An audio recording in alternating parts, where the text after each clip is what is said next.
მოგესალმებით მეგობრებო.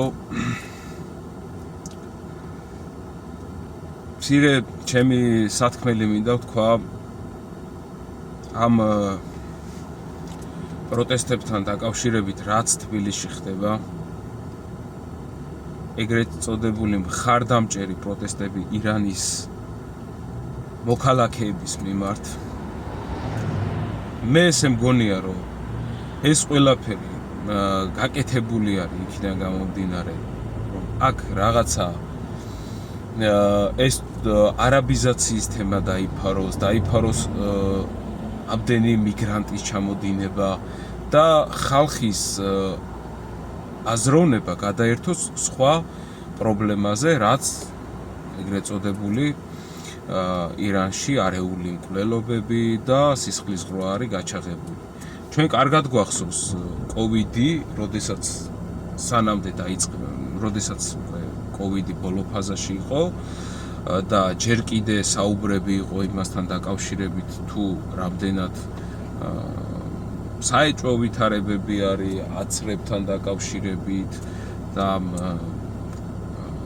კოვიდ ფაშიზმთან დაკავშირებით. როგორც კი დაიწყო უკრაინის ომი, კოვიდიც მორჩა და დამთავრდა და დასაბარდა. მე ეს ყველაფერი მგონია, რაც დღეს ეს ლიბერალური მხრიდან კეთდება დავალებული, დიდად ეჭვი არაფერში არ მეპარება, რომ ეგენი გაყიდული ხალხია ზოგადად და დავალებულები არიან, რომ ეხლა ამ კონკრეტულ მოცემულ სიტუაციაში ეს და ეს უნდა ილაპარაკონ, ამაზე უნდა აწიონ მუხტი, ამაზე უნდა ისაუბრონ და ეს არის დღევანდელი დღის წესრიგი, რომ დააყენონ საზოგადოების ცნობიერებაში. ზოგადად ქართველები ჩვენ იმიტომ ვერ ვახცევთ ჩვენ იმიტომ ვერ გაგვაქვს ბოლომდე, რომ ყოველთვის სხვადასხვა ნიუსები ტრიალებს ჩვენს ირგვლივ და სამთავრობო მედია იქნება თუ ოპოზიციური მედია იქნება, ყოველთვის ხალხის აზრებს ურევს რა. ანუ აი სხვადასხვა აზრები უსირებს უკვე, ანუ პირობითად დღეს თუ იყო რაღაცა ეგრეთ წოდებული რაღაცა პრობლემა, მერე უკვე უცებ შემოდის რაღაცა ისეთი პრობლემა პიარდება, რომელიც ხალხს აწუხებს რა და რა თქმა უნდა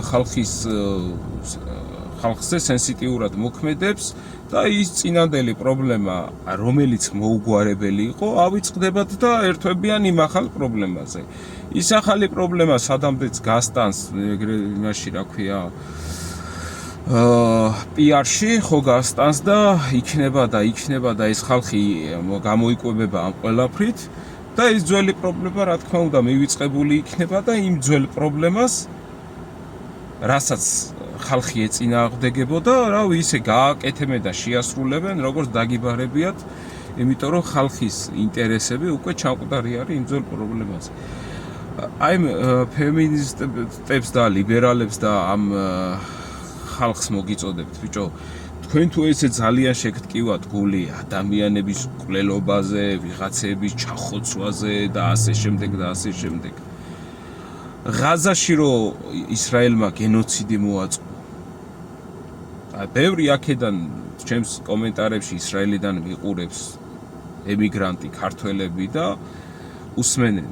აი ღაზაში რომ მოაწყო ასეთი გენოციდი ისრაელმა, მაშინ რატო არ გამოვარდით საელჩოსთან, ირანის ისრაელის საელჩოსთან 24/7-ზე რო დღეს საპატრულო ეკიპაჟი რო არის და რო იცავს მაგათ ტრაკებს.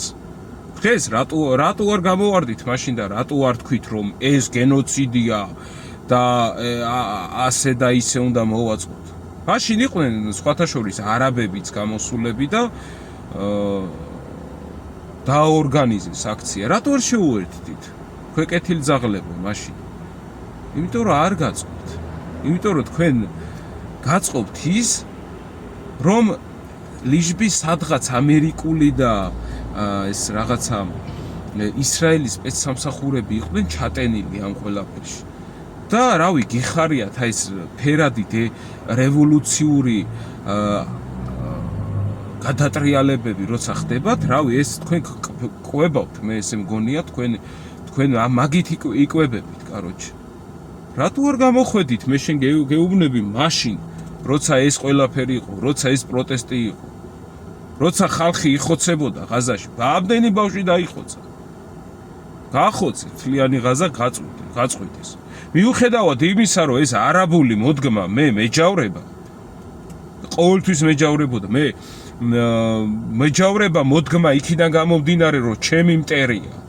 მაგრამ მე სოლიდარული ვიყავი, კაცო, მე იმ ხალხის მიმართ, იმიტომ რომ ესეთი არასწორი ქმედებები ხორციელდებოდა. არასწორი ქმედებები, რომელიც ისრაელი საერთოდ ისე ხოცავდა ხალხს და ისე ურტყავდა, თვალს არ ახამხამებდა, კაცო. მე მაინტერესებს, რატო აკეთებთ ამას, ესე რატო უცვლი და ურევთ ამ ხალხს გონიერებას, მე ვერ ხვდები თქვენივე ასეთი დამოკიდებულებით, რომ ეს გონიათ, რომ რაღაც გულწრფელი პროტესტი არის. ჩადით და დაეხმარეთ ისრაელში, აგერ დომინიკ მანგომ დააორგანიზა ერთხელ უკრაინაში ჰუმანიტარული დახმარება, ეგრეთ წოდებული და მე იქიდან რა როგორ გამოიქცა. ნუ კაროჩე თქვენი საშველი არ იქნება რა. თქვენ ხართ პირველი პრობლემა, რომელიც აი ამ ჩვენ სახელმწიფოს და საქართველოში ნორმალურად მოაზროვნე ქართველებს ყოველთვის შემაფერხებლად უდგებით წინ. თქვენ ხართ პრობლემა, რომ დღეს საქართველო ამ დღეში არ. ყველაფრის თავი და თავი თქვენ ხართ ლიბერალები. თქვენ ხართ ყველაფრის თავი და თავი. ასე რომ ხალხო, ჩემი მოწოდება რა თხოვნა იქნება, მე ვერაფერში არ ვერ მოგიწოდებთ, მაგრამ მაქსიმალურად ვიფხიზლოთ. ისევე გვახსოვდეს, რომ ჩვენი პრობლემა დგას ამ მიგრაციის პრობლემა არის საქართველოში და ეს დიდი პრობლემა არის ჩვენზე.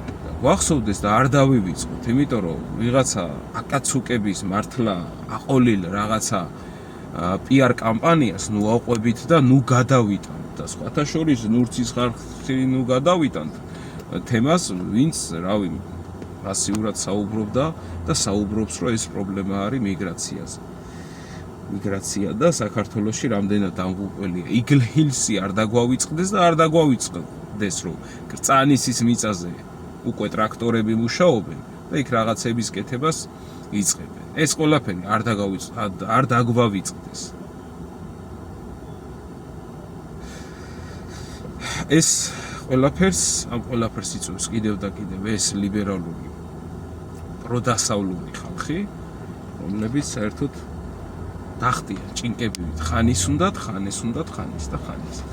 კარგით, მოკლედ, აღარ შეგაწყენთ, მადლობა დიდი და ღმერთი ჩვენსგან.